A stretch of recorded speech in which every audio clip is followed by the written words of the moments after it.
সম্মানিত উপস্থিতি, সময় অত্যন্ত সংকীর্ণ। আমাদের এই আজকে প্রতিবাদ মিছিল ভারতের যে কুলাঙ্গার আমার নবীকে নিয়ে কটূক্তি করেছে, আমাদের প্রাণের দাবি ওই কুলাঙ্গার বেঈমানের বাচ্চা দুইটাকে ফাঁসি দিতে হবে। আজকে যদি আমাদের নাগালের ভিতরে থাকতো তার এই গাইটা টুকরা টুকরা করে কুকুরকে খাওয়াইতাম। বিশ্বনবীকে নিয়ে অপমানযুক্ত কথা আমরা মেনে নিতে পারি না।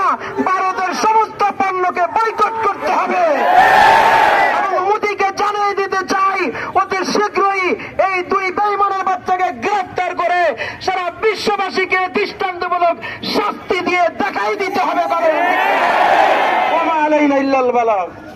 এখন আমরা মিছিল শুরু করবার আগে 1 মিনিট একটু কথা বলবেন।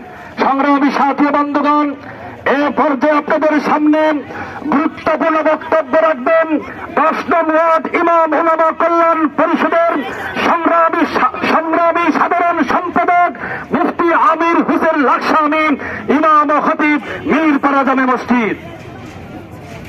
আসসালামু আলাইকুম ওয়া রাহমাতুল্লাহি ওয়া বারাকাতুহু। নাহমাদুহু ওয়া নুসাল্লি আলা রাসূলিহিল কারীম, আম্মা বাদ। ভূমিকা টানার সময় নেই, সরাসরি কথা। রাসূলের সাথে বেয়াদবির একমাত্র শাস্তি মৃত্যুদণ্ড। মৃত্যুদণ্ড ছাড়া অন্য কোন শাস্তি মানতে আমরা রাজি নই। অনেকে প্রশ্ন করেন, হুজুর রসুলকে গালি দেওয়া হয়েছে ভারতে, আর এই দেশে আপনারা মিছিল কেন করছেন?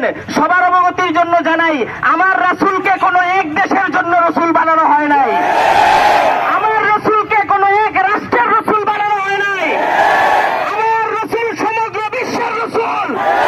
আর এই রসুলের সামনে যদি কোনো বেয়াদবি হয়, এক যোগে সমগ্র বিশ্ব থেকে দাবানলের মতো আগুন জ্বলবে। সমগ্র বিশ্বের মুসলমান এই বিচারের দাবি রাখে। যদি ওই মোদি গুজরাটের কসাই যদি এদের বিচার না করে, বাংলার জমিনের মুসলমান নিজের হাতে তার বিচার করবে। এখন বলবেন, হুজুর আমরা নিজের হাতে বিচার করবো কিভাবে? আমরা নিজের হাতে বিচার করব এইভাবে, ফিলিস্তিনের উপর হামলা করার কারণে ইসরায়েলের পণ্যকে যেইভাবে বয়কট করেছি, যদি রসুলের সাথে বেয়াদবকারী এই দুই বেয়াদবের বিচার না হয়, আজকের পর থেকে বাংলাদেশের মানুষ ভারতের পণ্যকে পায়খানার চাইতে খারাপ মনে করবে। যার ভিতরে রসুলের প্রেম আছে সে ভারতের পণ্য ব্যবহার করতে পারে না। যার মধ্যে আল্লাহ রসুলের মহব্বত আছে সে ভারতের পণ্য বয়কট করবেই করবে ইনশাআল্লাহ। এই জন্য আজকে আমরা যারা এসেছি, কেউ বিরিয়ানির প্যাকেটের জন্য আসি নাই, কেউ টাকা পয়সার জন্য আসি নাই, সবাই রসুলের ভালোবাসার জন্য এসেছি। আল্লাহকে দেখাইতে চাই যে তার রসুলের জন্য দুনিয়াতে আমরা আন্দোলন সংগ্রাম করেছিলাম। আল্লাহ রাব্বুল আলামিন আমাদের সকল এই আন্দোলনকে কবুল করুন, আমিন। ওয়া আখিরু দাওয়ানা আলহামদুলিল্লাহ।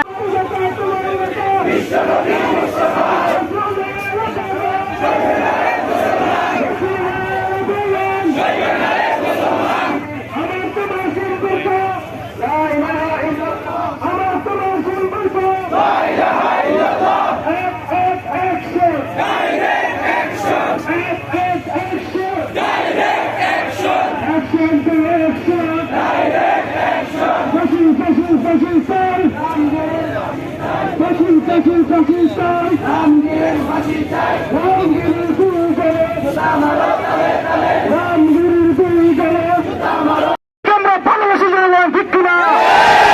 আজকে শুধু ভারতকে বলতে চাই, আমেরিকাকে বলতে চাই, যারাই এবং যে হোক না কেন আমার নবীর সামনে বেয়াদবি করবে, যেখানে তাকে পাওয়া যাবে দুনিয়া থেকে বিদায় করে দেওয়া হবে। এই বাংলায় কোন বেয়াদবির ঠাঁই হবে না, কোন মোদি এবং মোদির দোষীদের এই বাংলায় ঠাঁই হবে না। জনগণ, ঠিক কিনা? সুতরাং যারা আমার নবীর সাথে বেয়াদবি করতেছে, মোদি সরকার তোমাকে ভালো করে বলে দিচ্ছি, তুমি বাংলাদেশকে দেখেছো কিভাবে পালিয়ে যেতে হয়েছে, তোমার শরীরে পারলে দুনিয়া ছেড়ে চলে যেতে হবে। জনগণ, ঠিক কিনা? আমাদের একটাই দাবি, তোমার দেশে যে সমস্ত রামগিরি মহারাজ নবীর সামনে কুতুক্ষিতের কথা বলেছে, ওদেরকে জনসম্মুখে ফাঁসির কাস্তে ঝুলাতে হবে। জনগণ, ঠিক কিনা? শুধু তাই নয়, এবং ওই মোদী সরকার প্রতিটা মুসলমানকে নির্যাতিত করছে, রক্ত চুষে খাচ্ছে। প্রতিটা মুসলমানের হিসাব আমরা খনি খনি আদায় করব। আমরা কখনোই কোন মুসলমানদের অপমান বরদাস্ত করবো না। আমাদের নবীর সামনে বেয়াদবি করবে, এটা বাংলার বিশ্বাস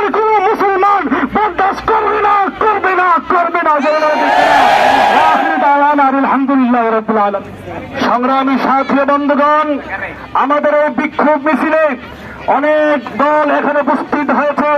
বাংলাদেশ খেলাফত যুব মজলিস আছে এবং গুত্তাই ছাত্র সমাজ আছে, হিলফুল ফুজুল সংগঠন আমাদের সাথে যুক্ত হয়েছেন এবং সর্বস্তরের মুসলমান ইসলাম প্রেমিক তাওহীদ জনতা তারা এখানে সামিল হয়েছেন।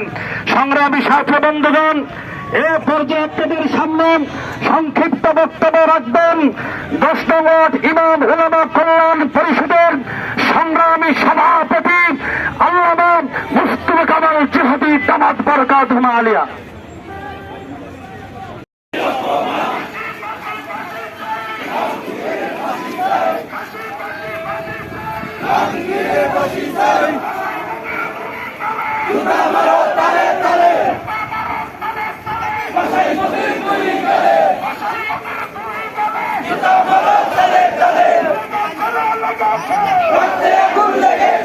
তোমার নেতা আমার নেতা বিশ্বনবী মুস্তাফা, বিশ্বনবী মুস্তাফা, তোমার নেতা আমার নেতা, নারে তাকবীর, আল্লাহু আকবার। আমরা সবাই রাসূল সেনা, ভয় করি না বুলেট বোমা, ভয় করি না বুলেট বোমা, আমরা সবাই রাসূল সেনা। মুসলমানের অ্যাকশন, অ্যাকশন টু অ্যাকশন। আল্লাহ তাআলা আমাদেরকে জীবনের শেষ পর্যন্ত রাসূলের প্রতি মহব্বত ভালোবাসা রেখে কবরে যাওয়ার তৌফিক দান করেন এবং কিয়ামতের ময়দানে এই উসিলা আল্লাহ তাআলা সবাইকে রাসূলের সুপারিশ পাওয়ার তৌফিক দান করেন। আমিন ওয়া আখিরু দাওয়ানা আলহামদুলিল্লাহি রাব্বিল আলামিন। সংগ্রামী উপস্থিতি, এ পর্যায়ে আপনাদের সামনে বক্তব্য রাখবেন লক্ষ্মীনারায়ণ বাজার জান্নাতুল বাকি জামে মসজিদের সম্মানিত খতিব জনাব হযরত মাওলানা শফিকুল ইসলাম সাহেব দামাত বরকাতুহু।